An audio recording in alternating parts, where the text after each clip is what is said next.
Good morning, students.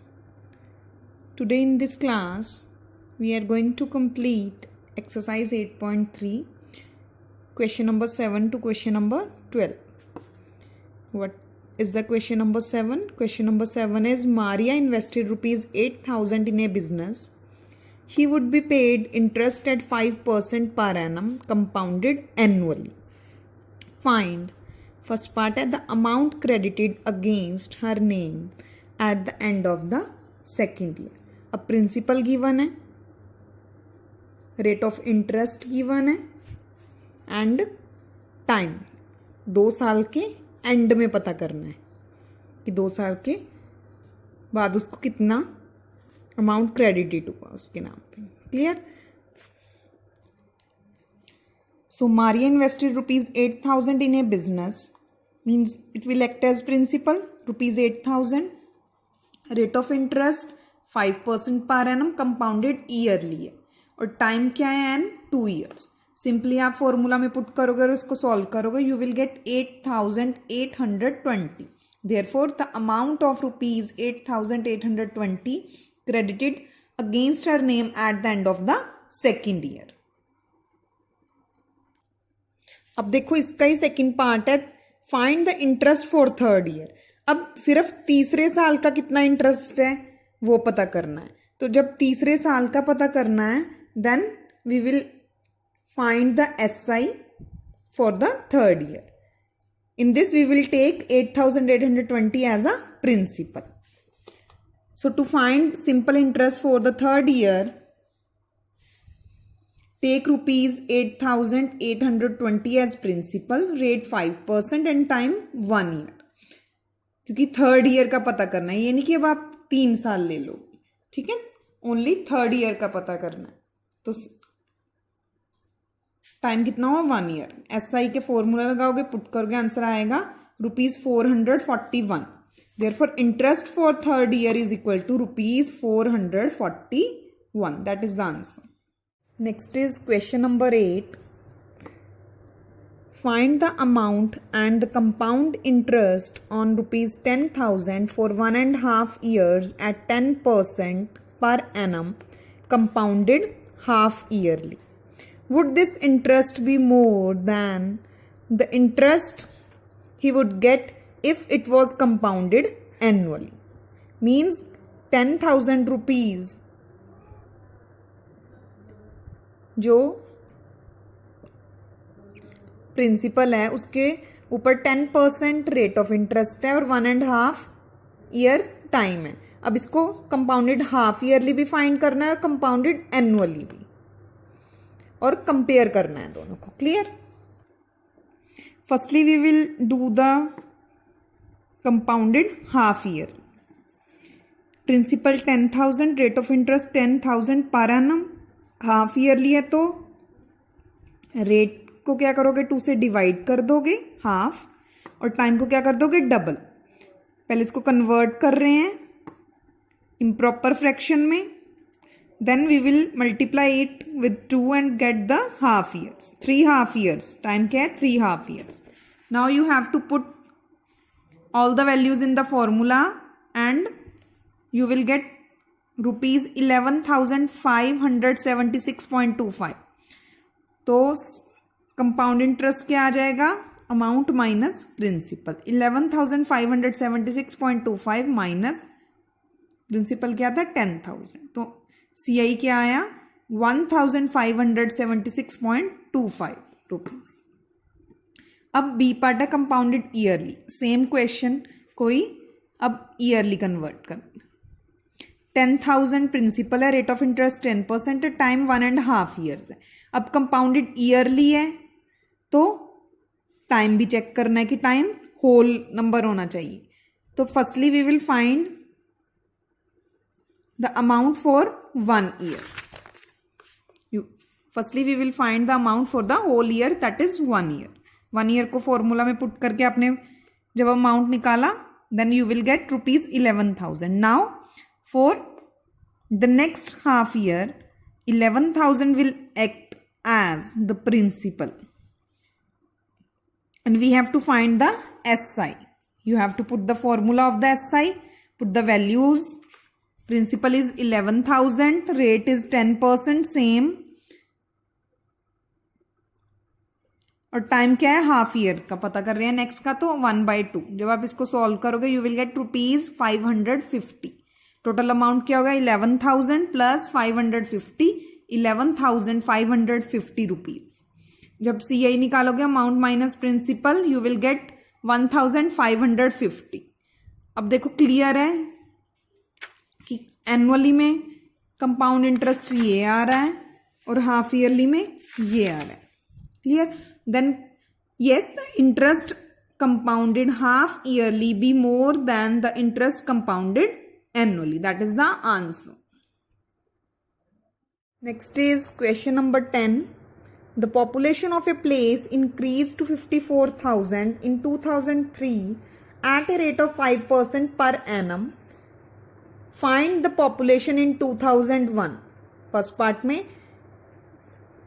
2001 की population पता करनी है, 3 की गिवन है और रेट ऑफ इंक्रीजिंग गिवन है कि किस रेट से इंक्रीज हुई है 2001 के बाद. ठीक है. Then population in 2003 54,000, rate of increasing 5% per annum, time is given to be 2 years. So जैसे अमाउंट का फॉर्मूला होता था, अमाउंट ये देखो 2003 की पॉपुलेशन है, then it will act as amount.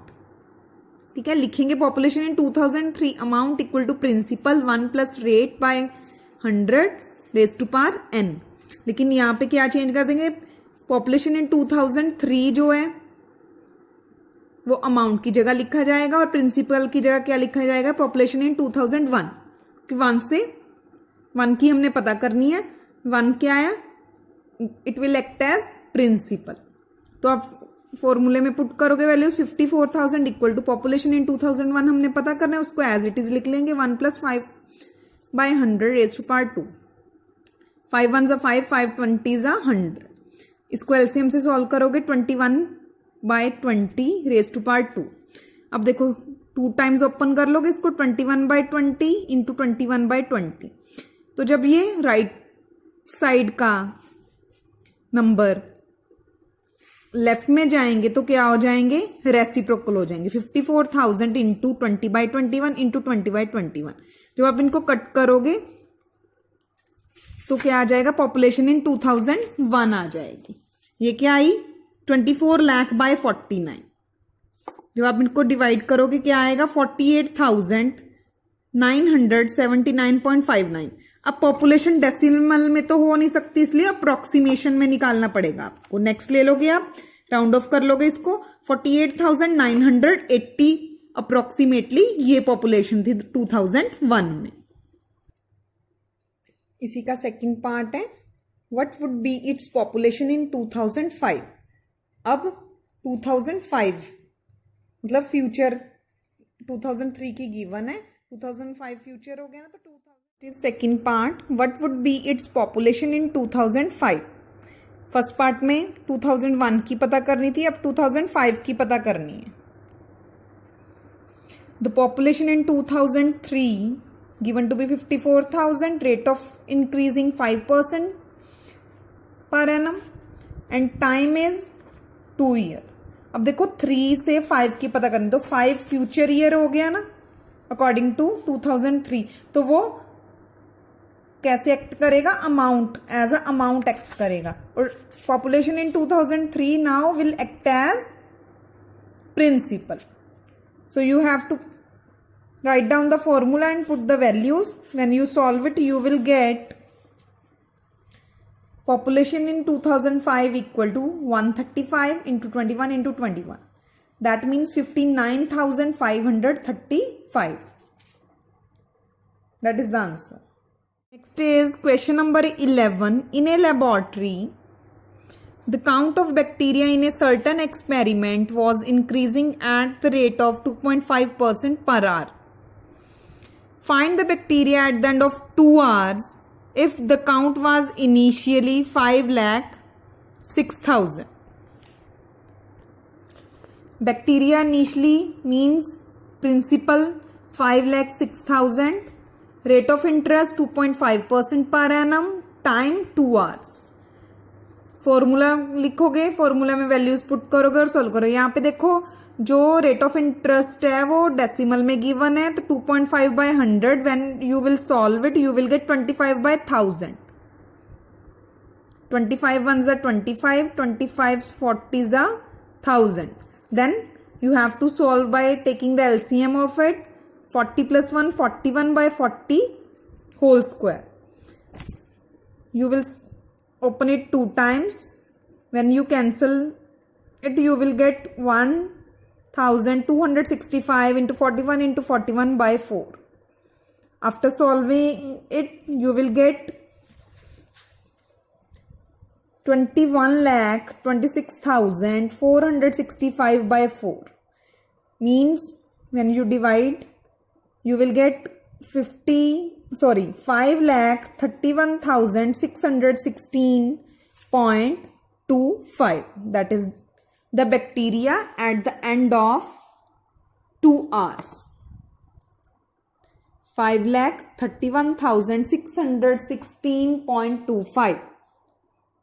And the last question is question number 12. A scooter was bought at rupees 42,000. Its value depreciated at the rate of 8% per annum. Find its value after 1 year. अब देखो यहाँ पे depreciated दिया गया है।